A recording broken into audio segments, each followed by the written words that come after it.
तर चला आपण इयत्ता 8वी तुमच्यासाठी पॅटचा पेपर घेऊन आलोय. आत्ता नुकताच झालेला पॅटचा पेपर झालाय बघा. आपण आता डायरेक्ट 2026चा पेपर घेऊन आलोय तुमच्यासाठी. तुमच्या मागणीनुसार डायरेक्ट 2026चा पेपर आणलाय. बरेच तुम्ही व्हिडिओ बघितले असेल पॅटचे, पण ते मागच्या वर्षीचे किंवा त्याच्या आधीचे पेपर असतील. ठीक आहे, पण आपण ह्या वर्षीचा आत्ता नुकता झालेला, काल की परवा झालेला, कोणाचा काल झाला कोणाचा परवा झाला, आपण काय घेऊन आलोय तो पॅटचा पेपर. म्हणजेच काय, तर संकलित मूल्यमापनचा 8वीचा इयत्ता 8वीचा पेपर. तर तुम्हाला जर याचं पूर्ण विश्लेषण पाहायचं असेल तर तुम्हाला हा व्हिडिओ शेवटपर्यंत बघावा लागणार आहे. जर व्हिडिओ आवडला तर चॅनलला लाईक करा, चॅनल सबस्क्राईब करा. ठीक आहे, त्याच्यानंतर हेच नाही तर आपण 5वी 6वी 7वी दुसरी तिसरी चौथीचे सुद्धा आपण पॅटचे पेपर सोडून घेणार आहोत विश्लेषणासोबत, ते पण ह्याच वर्षीचे. त्याच्यामुळे चॅनलला लगेच सबस्क्राईब करा आणि व्हिडिओ शेवटपर्यंत नक्की बघा. ठीक आहे, आणि व्हिडिओ आवडल्यास नक्की कमेंट करून सांगा की तुम्हाला अजून कोणता पेपर पाहिजे. ठीक आहे, बघा 2026चा पॅटचा पेपर, 2025-26चा चालू वर्षाचा आत्ताच झालेला नुकता, त्यालाच आपण काय म्हणतो, संकलित मूल्यमापन. काय म्हणतो, संकलित मूल्यमापन. बरेच चर्चेत हा पेपर. ठीक आहे, तर याचं आपण आज संपूर्ण विश्लेषण बघणार आहोत मराठी विषयाचं. कोणत्या विषयाचं? मराठी विषयाचं. तसंच तुम्हाला गणित आणि इंग्रजी विषयाचे सुद्धा पूर्ण सोल्युशन भेटणार आहेत. इंग्रजीचा पेपर अजून बाकी आहे. इंग्रजीचा पेपर झाल्यानंतर सगळ्यात पहिला व्हिडिओ आपला राहणार आहे. त्यासाठी चॅनलला लगेच सबस्क्राईब करून घ्या. बरोबर, बघा इथं काय येतं, पहिले तोंडी चाचणीचं तर काही नाही. ठीक आहे, तोंडी चाचणी तुमच्या शिक्षक घेतात, आपण घेत नाही किंवा तुम्ही देत नाही. ते स्वतः कोण, शिक्षक घेतात. आणि ते सोपी पण असतात. काय असतं इथं तुम्हाला असं दाखवलं जातं, काय हा पॅरेग्राफ तुम्हाला समोर दिला जातो, ते म्हणतात पॅरेग्राफ वाचा, त्याच्यावर प्रश्न विचारले जातात. हा एक सोपा भाग आहे. पण नेमकं महत्वाचा भाग कोणता आपला, तर लेखी चाचणीचा. कोणता? लेखी चाचणी. मग लेखी चाचणी काय आहे, तर बघा इथून आपली लेखी चाचणी चालू होते. लेखी चाचणी इथून आपली चालू होती. प्रश्न क्रमांक 3 वरून आपली लेखी चाचणी चालू होते. कोणती? काय पहिला प्रश्न बघा, पहिला म्हणजे याच्यातला तिसरा प्रश्न, लेखी चाचणीतला पहिला प्रश्न. खालील परिच्छेद वाच व त्या खालील दिलेल्या प्रश्नांची उत्तरे लिही. परीक्षेत दिला एक, आणि या परीक्षेदावर काय दिले, तर आपल्याला दिले त्याच्या खाली प्रश्न. त्या प्रश्नांचे आपल्याला उत्तर द्यायचे. कशातून? तर ह्याच परीक्षेतातून उत्तर द्यायचे. दुसरीकडून तिसरीकडून उत्तर आपल्याला आणायचं नाही. ठीक आहे, किती गुणासाठी? तर 6 गुणासाठी. किती गुणासाठी? 6 गुणासाठी. याच्यात तुम्ही पैकीच्या पैकी गुण घेऊ शकतात. कसे? बघा, आपला एक फंड आहे. काय फंड आहे आपला? सगळ्यात पहिले प्रश्न वाचायचा आणि त्याच्यानंतर उतारा वाचून मग उत्तर द्यायचं. समजलं? आधी प्रश्न वाचून घ्यायचा. वाचा प्रश्न. पहिला प्रश्न आपला, लेखकाला नेहमी कशाचे आश्चर्य वाटते लिही. ठीक आहे, आता लेखकाविषयी याच्यात पॅरेग्राफ मध्ये विचारले गेले. बघू आपण. परिच्छेदात कोवळ्यात देठाला कोणता शब्द आला आहे ती लिही. ठीक आहे, अजून बघू. अजून पुढे याच्यावर काहीतरी प्रश्न आहे, तो प्रश्न पण आपण वाचून घेऊ. बघा काय प्रश्न आहे अजून, ई प्रश्न. हा 2 गुणाला प्रश्न आहे. कोणता? पारिजातकाप्रमाणे नाजूक असणाऱ्या कोणत्याही 2 फुलांची नावे लिही. म्हणजे पॅरेग्राफ मध्ये कशाबद्दल विचारलंय, तर पारिजातकाच्या फुलाबद्दल विचारलेलं. बरोबर. वरील परिच्छेदाच्या आधारे निसर्गातील घटक मानवी जीवन आनंदी करता याविषयी तुझे मत लिही. स्वतःचे मत लिहायचे. स्वतःचे मत आपण नंतर बघू, त्याआधी आपण पॅरेग्राफवर बघू. ठीक आहे, आता वाचा पॅरेग्राफ. काय? एक मोठ्या स्टेशनवर गाडी थांबली. चांगली 15 मिनिटे थांबली. माझा डब्बा जवळजवळ शेवटच्या असल्याने त्यात उतरूची ये जा झाली. त्यामुळे स्टेशनवरील एक सुंदर दृश्याकडे माझे मन वेधले गेले. स्टेशनच्या आवारात एक सुंदर बाग होती आणि तिच्या विविध रंगाची झेनियाची फुले उमललेली होती. लाल, पिवळी, केशरी, किरमिजी, पांढरी, जांभळी अशी फुले जागच्या जागी वाऱ्याने डुलत होती. राट दाटाच्या व वृक्ष पानाच्या झेनियाला इतकी सुंदर फुले कशी येतात याचे मला नेहमी आश्चर्य वाटते. पारिजातकाची तसेच नाही का? पारिजातकाचा बुधा, पाने, दीक्षा ही सर्व एकंदरीत खडबडीत खरखरीत वृक्षच, पण पारिजातकाचे फुल नाजूकपणा, सौंदर्य आणि सुगंध यांचा नमुना पाहून घ्यावा तसेच जिल्ह्याचे मानता येईल तसल्या त्या सुंदर बहुरंगी व बहुडंगी फुलावर तितकीच सुंदर बहुरंगी व बहुडंगी फुलपाखरे उडत होती. मकरंदा स्वाद घेत होती. ठीक आहे, आता बघा, आता काय विचारलंय प्रश्न, लेखकाला नेहमी कशाचे आश्चर्य वाटते तिला? कशाचे आश्चर्य वाटते लेखकाला? तर राटदाटाच्या व वृक्ष पानांच्या झेन्याला इतके सुंदर फुले कसे येतात याचे मला आश्चर्य वाटते. कशाचे आश्चर्य वाटते? तर इथून पूर्ण उत्तर लिहून टाकायचं. कुठून? राटदाटाच्या व वृक्ष पानांच्या झेन्याला इतकी सुंदर फुले कशी येतात. ज्यांनी हे उत्तर लिहिलं असेल त्यांचा 1 मार्क कन्फर्म आहे. बस एवढीच एक लाईन लिहायची. कुठून?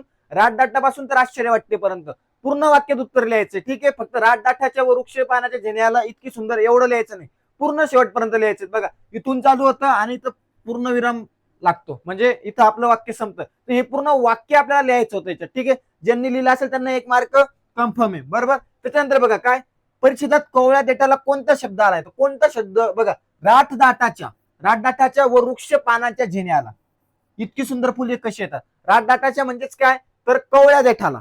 रातदाटाला म्हणजे काय, तर कवळ्या देठाला. मग कोणता शब्द आलाय, तर रातदाटाच्या वृक्ष पाण्यांच्या झेण्याला, म्हणजे बघा इथून ते इथून. मग आता लिहायचं कसं होतं, तर परिच्छेदात कवळ्या देठाला रातदाटाच्या व वृक्ष पानांच्या झेण्याला हे शब्द आलेत. कोणते शब्द दोन, रातदाटाच्या व वृक्ष पानाच्या झेण्याला. समजलं. त्याच्यानंतर बघा, म्हणजे हे जर त्यांनी लिहिलं असेल, फक्त रातदाटाचे पण लिहिलं असेल ना, तर तुमचा 1 मार्क कन्फर्म आहे. समजलं. बघा 2 मार्क भेटले आपल्याला. चला पुढे बघू लगेच आपण काय पुढे. पारिजातकाप्रमाणे नाजूक असणाऱ्या कोणत्याही 2 फुलांची नावं लिहा.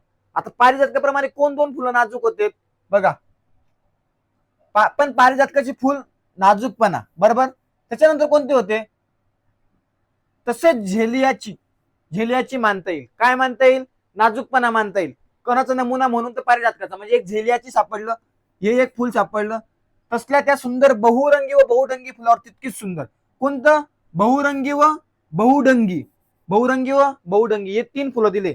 या 3 फुलांपैकी आपल्याला 2 फुलं लिहायची. मग आपण घेऊ बहुरंगी व बहुडंगी. ठीक आहे. तर झेलिया आणि बहुरंगी घेऊ. बघा मग काय, पारिजातकाप्रमाणे नाजूक असणाऱ्या बहुरंगी व झेलियाचे फुलांची नावे लिहून टाकायची त्याच्यात. म्हणजे आपला हा हे 2 मार्क कन्फर्म.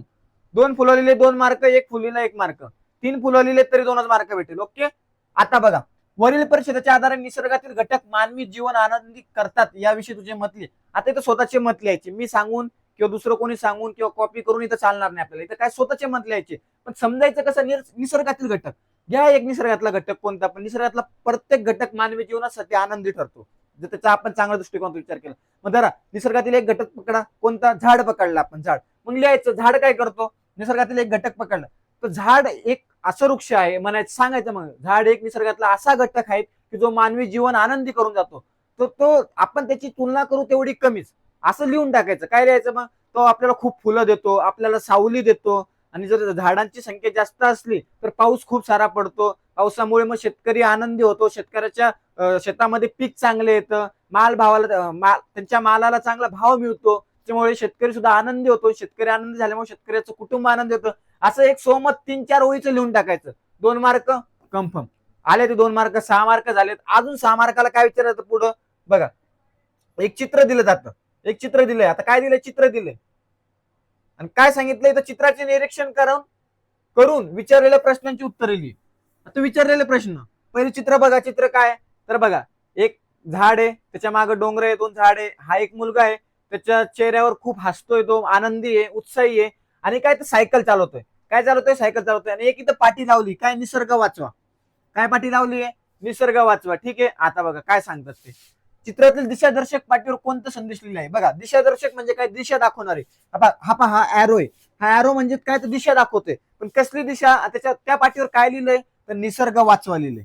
मग प्रश्न काय विचारला आपल्याला, तोच प्रश्न विचारलाय. चित्रातील दिशादर्शक पाटीवर कोणता संदेश लिहिलाय, तर लिहायचं चित्रातील. बघा प्रश्न कसा लिहायचा तरच फुल मार्क भेटेल ना. बघा, चित्रातील दिशादर्शक पाटीवर निसर्ग वाचवा असा संदेश लिहिलाय. जर तुम्ही फक्त निसर्ग वाचवा लिहिला तर तुम्हाला अर्धाच गुण भेटेल. आणि जर पूर्ण 1 गुण पाहिजे असेल तर काय लिहावं लागेल, चित्रातील दिशादर्शक पाटीवर निसर्ग वाचवा संदेश लिहिला आहे.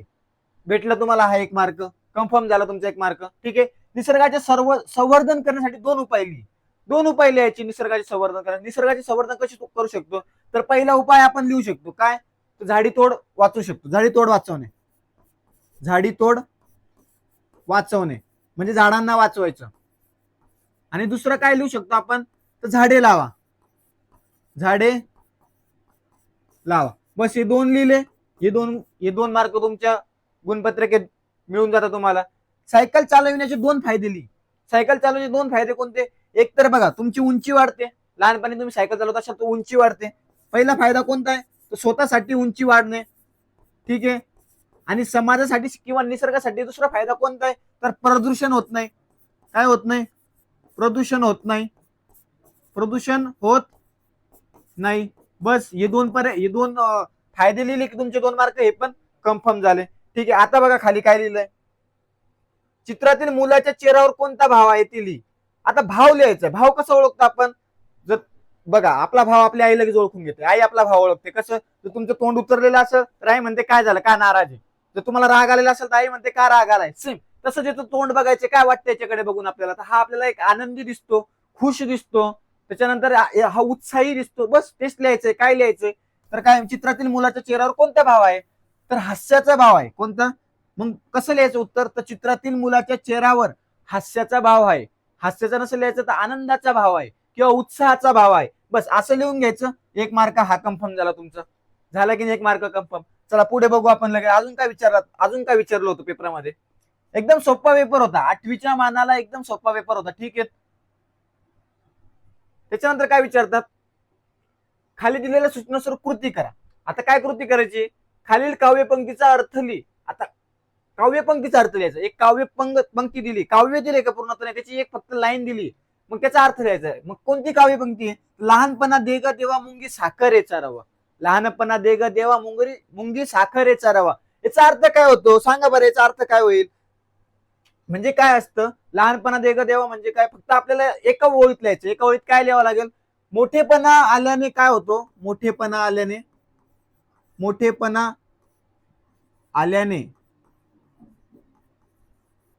अहंकार येतो.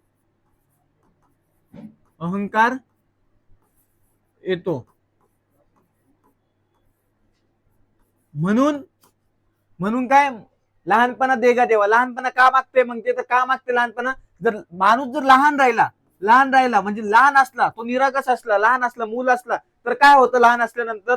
तर त्याला काही मोठेपणाची किंवा अहंकाराची गरज पडत नाही. तो एक चांगला सुखी समाधानी असतो. म्हणून काय म्हणता येत? लहानपणा देगा देवा मुंगी साखर याचा रवा. बरोबर? बस एवढं लिहिलं, हा 1 गुण तुम्हाला भेटून जातो. बस तुमच्या पद्धतीने अर्थ लिहायचे. असं काही नाही की हाच अर्थ लिहिला पाहिजे.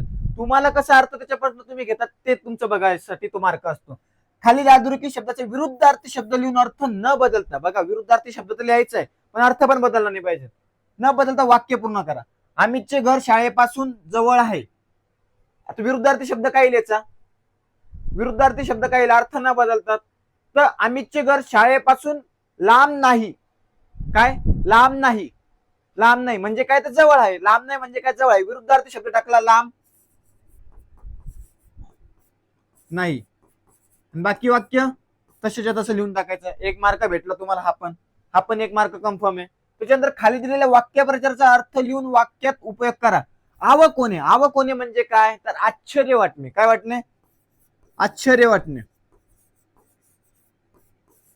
आता याच्यात बस. आणि खाली काय लिहायचं तुम्हाला? तो वाक्यात उपयोग करायचा आहे. मग वाक्यात काही पण उपयोग करू शकतो आपण. जादूगराची जादू पाहून मला आवक वाटले किंवा मी आवक झालो म्हणजे काय? तर आश्चर्यचकित झालो किंवा आश्चर्य वाटले. बेस भेटला तुम्हाला हा 2 गुण. जर फक्त तुम्ही आश्चर्य वाटणे एवढं पण लिहिलं तर तुम्हाला 1 गुण भेटून जातो. बरोबर? खाली शब्दात लपलेली वृक्षाची नावे लिहा. कोणते? सारंग, आवड. कोणतं लपलंय? बघा इथे साग, र काढा. साग काय? तर साग या झाडाचं नाव आहे. साग झाडाचं नाव आहे की नाही? लाकडाचं झाड असतं साग. बरोबर? त्याच्यापासून आपण वेगवेगळे हे बनवतो. काय म्हणतो त्याला? फर्निचर वगैरे बनवतो सागाच्या झाडापासून. म्हणतो त्याला सागाचं झाड. साग हा लपलाय.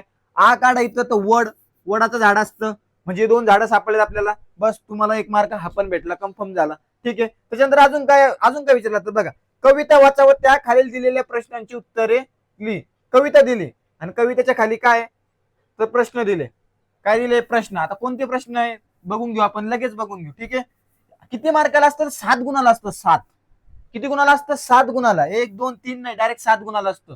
आणि हा पण तुम्ही पैकीच्या पैकी मार्क घेऊ शकतात. बघा काय करायचं? सगळ्यात पहिले इथं पण तोच फंडा वापरायचा जसं उत्तरात वापरला. काय? तर पहिले प्रश्न वाचायचे, त्याच्यानंतर कविता वाचून मग उत्तर द्यायचं. चला वाचून घेऊ आपण प्रश्न. पहिले प्रश्न काय? बघा प्रश्न काय? वरील कवितेत कोणाविषयी वर्णन आले आहे ती लिही. बरं. कवितेत पाहणा या शब्द कोणत्या अर्थाने आला आहे ती लिही. ठीक आहे. खाली दिलेल्या अर्थाच्या कवितेतील काव्यपंक्ती लिही. अर्थ दिला तिथून आपल्याला काव्यपंक्ती शोधायची. मग बघू. आकाशात ढग दाटून येतात, पावसामुळे कोरडी जमीन भिजते, मातीचा चिखल होतो, शेतकऱ्याच्या जीवनातील समस्याची सोडवणूक होते. बघू. केव्हा ती लिही. पाखराचा थवा येतो, तान्हा रडत उठतो. केव्हा उठतो ते बघू आता आपण. ठीक आहे. त्याच्या पहिले काय करायचं आपल्याला? आता हे वाचलं. आता कविता वाचून घ्या. बाण वाणी पायाचा ठसा मातीत तो उठतो, भाळावरल्या घामाचा पाना नभाला फुटतो, नभ पाणी पाणी होते माती चिखल होती या, कुणब्याच्या जीवनाची मंग उकल होती या, भेगाळल्या भुईकडे बापा पाहून फाटतो, भाळावरल्या घामाचा पाना नभाला फुटतो, हात पायाला चिखल बापा घामामध्ये ओला, पिक पाहुणी शिवारी थवा पाखराचा आला, बापा आरोळी मारता ताना रडत उठतो, भाळ्यावरल्या घामाचा पाना नभाला फुटतो. अजून इकडे पण कविता आहे बघा. बाप रगात होऊन रोज पाटातून वाहतो, मग कणसाचा जन्म तेव्हा ताटातून होतो. दाणे कणसाला येता बाप हुरडा वाटतो, भाळावरल्या घामाचा पाना नभाला फुटतो. येता भराचा जोदळा बाप काढणी करतो, स्वतः राहून उपाशी पोट जगाचं भरतो. जातो आळशी होऊन तरी आळा का तुटतो, भाळ्यावरल्या घामाचा पाना नभाला फुटतो. बघा आता काय प्रश्न दिलाय, वरील कवितेत कोणाविषयी वर्णन आलंय, तर लगेच समजतं. त्याच्यात बाप विचारलाय आणि बाप काय करतो, तर शेतीमध्ये काम करतोय, म्हणून कोणाविषयी विचारलेले, तर शेतकरी बापाविषयी विचारले. कोणाविषयी? शेतकरी बापाविषयी विचारलेलं आहे. कोणाविषयी वर्णन आले, तर शेतकरी बाप. फक्त शेतकरी किंवा फक्त बाप लिहून चालेल का, तर नाही, शेतकरी बाप आहे. कोणता बाप आहे, तर शेतकरी बाप आहे. मग कसं लिहायचं, वरील कवितेत शेतकरी बापाविषयी वर्णन आलेले आहे. बस भेटला तुम्हाला एक गुण इथं. हा एक गुण कन्फर्म झाला तुमचा. कवितेत पाहणा हा शब्द कोणत्या अर्थाने आलाय, तर पाहणा बघा काय सांगतात, भाळावरल्या घामाचा पाहणा नभाला फुटला. पाहणा म्हणजे काय, तर मायेची पाजर. मायेची पाजर, मायेची माया किंवा मायेची पाजर म्हणतात त्याला. ठीक आहे, हा अर्थ निघतो. मग कसं लिहायचं, कवितेत पाना हा शब्द मायेची पाजर या अर्थाने आला आहे. बस भेटला हा एक गुण तुम्हाला, कन्फर्म झाला. तर आकाशात ढग दाटून येतात, पावसामुळे कोरडी जमीन भिजते, मातीची चिखल होते. आता काय काय करायचंय, तर कवितेतील काव्य पंक्ती ओळखायची अर्थावरनं. तर बघा इथे एक काव्य पंक्ती होती, कोणती, हात पायाला नाही, हा पहा, नभ पाणी पाणी होते, माती चिखल होती या.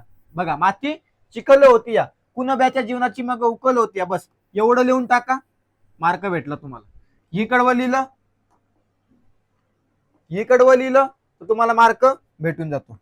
समजलं, याचा मार्क किती, तर तुम्हाला याला एक गुण भेटून जातो. बरोबर, तेवढं कडवं पण लिहायचं काम नाहीये, फक्त थोडं पण लिहिलं तर त्यांना समजून जातं. शेतकऱ्याच्या जीवनातील समस्याची सोडवणूक होते.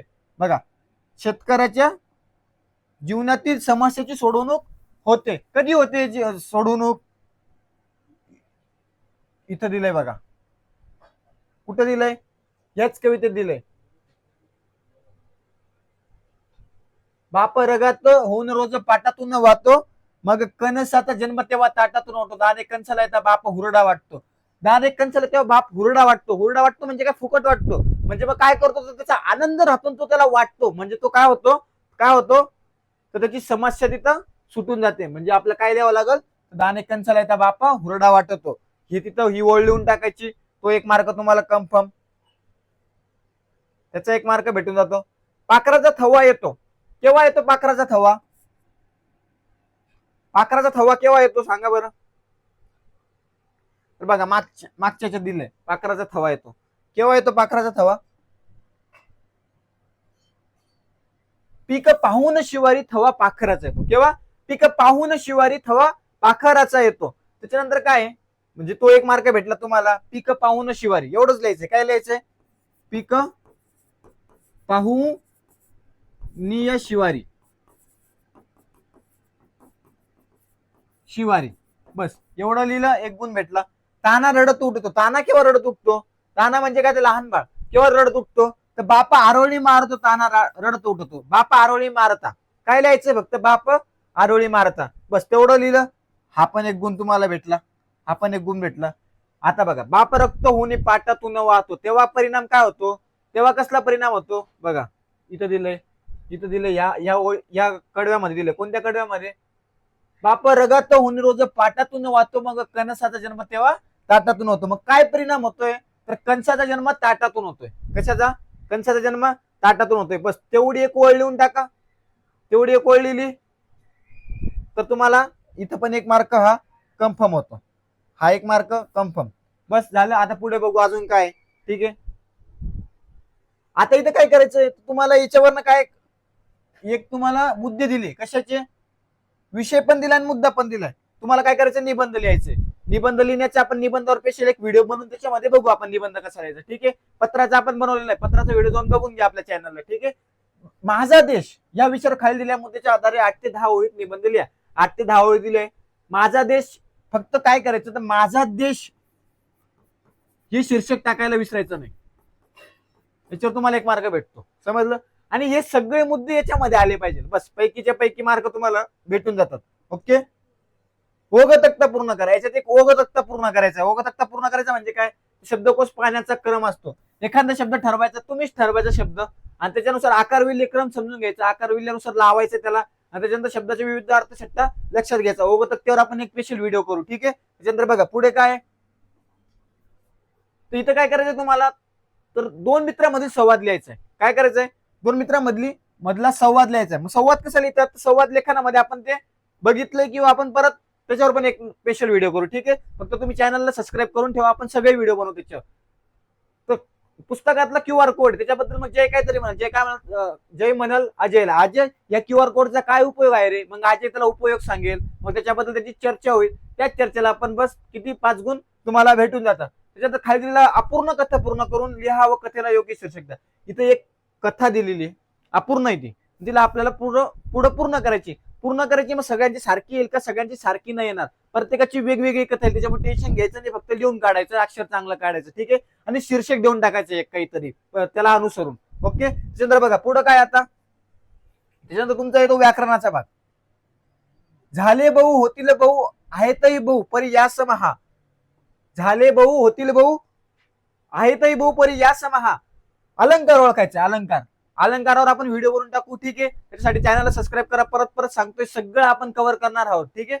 अलंकार कसा ओळखायचा, त्या अलंकाराचे व्हिडिओ बघू. पण आता इथं कोणता अलंकार आलाय, झाले भाऊ होतील भाऊ आहेतवे परी या समहा. परी या समहा म्हणजे काय होतंय माहिती का, तर अनन्वय अलंकार होतोय. तो कोणता अलंकार, अनन्वय. आता तो कसा ओळखला ते आपण त्या व्हिडिओ मध्ये बघूया. ठीक आहे. अनन्वय अलंकार आहे. हा 1 मार्क भेटला तुम्हाला. ज्यांनी अनन्वय केलंय त्यांना ते उत्तर बरोबर आहे. खाली दिलेल्या विग्रहाची संधी करा. संधीमध्ये आपण बघितलंय, परत बघू.